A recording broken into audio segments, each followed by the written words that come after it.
بسم الله الرحمن الرحيم. يا أيها الذين آمنوا لا تتخذوا عدوي وعدوكم أولياء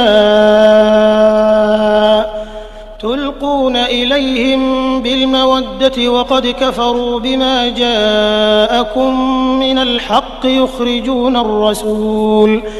يخرجون الرسول وإياكم أن تؤمنوا بالله ربكم إن كنتم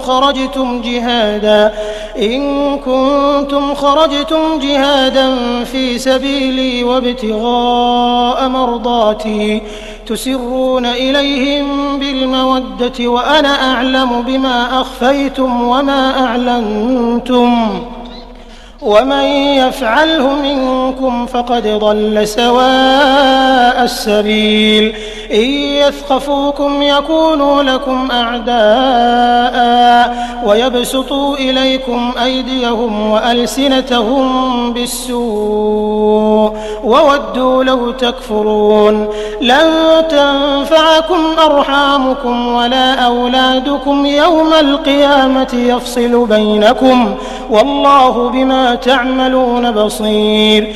قد كانت لكم أسوة حسنة في إبراهيم والذين معه إذ قالوا لقومهم إنا براء منكم ومما تعبدون من دون الله كفرنا بكم وبدا بيننا وبينكم العداوة والبغضاء أبدا حتى تؤمنوا بالله وحده إلا قول إبراهيم لأبيه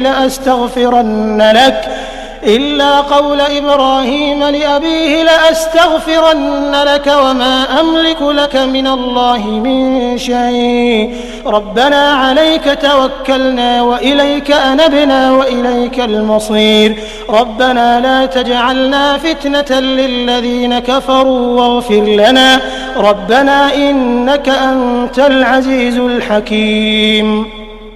لقد كان لكم فيهم أسوة حسنة لمن كان يرجو الله واليوم الآخر ومن يتول فإن الله هو الغني الحميد. عسى الله أن يجعل بينكم وبين الذين عاديتم منهم مودة والله قدير والله غفور رحيم. لا ينهاكم الله عن الذين لم يقاتلوكم في الدين ولم يخرجوكم من دياركم أن تبروهم وتقسطوا إليهم إن الله يحب المقسطين. إنما ينهاكم الله عن الذين قاتلوكم في الدين وأخرجوكم من دياركم وظاهروا على إخراجكم أن تولوهم ومن يتولهم فأولئك هم الظالمون.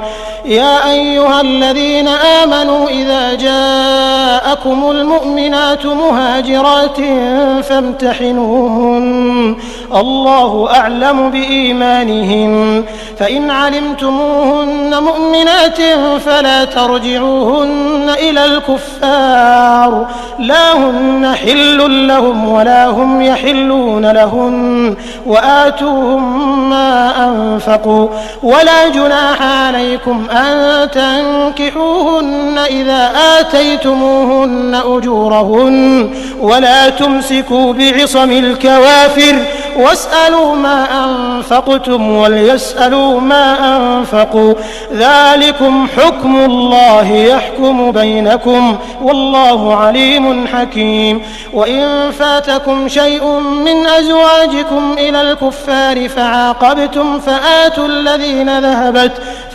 الذين ذهبت أزواجهم مثل ما أنفقوا واتقوا الله الذي أنتم به مؤمنون.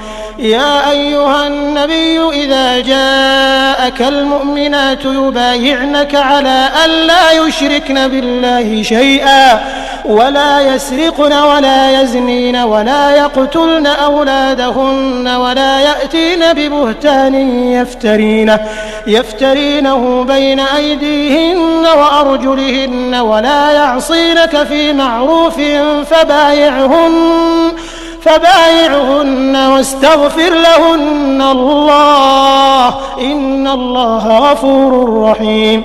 يا أيها الذين آمنوا لا تتولوا قوما غضب الله عليهم قد يئسوا من الآخرة كما يئس الكفار من أصحاب القبور.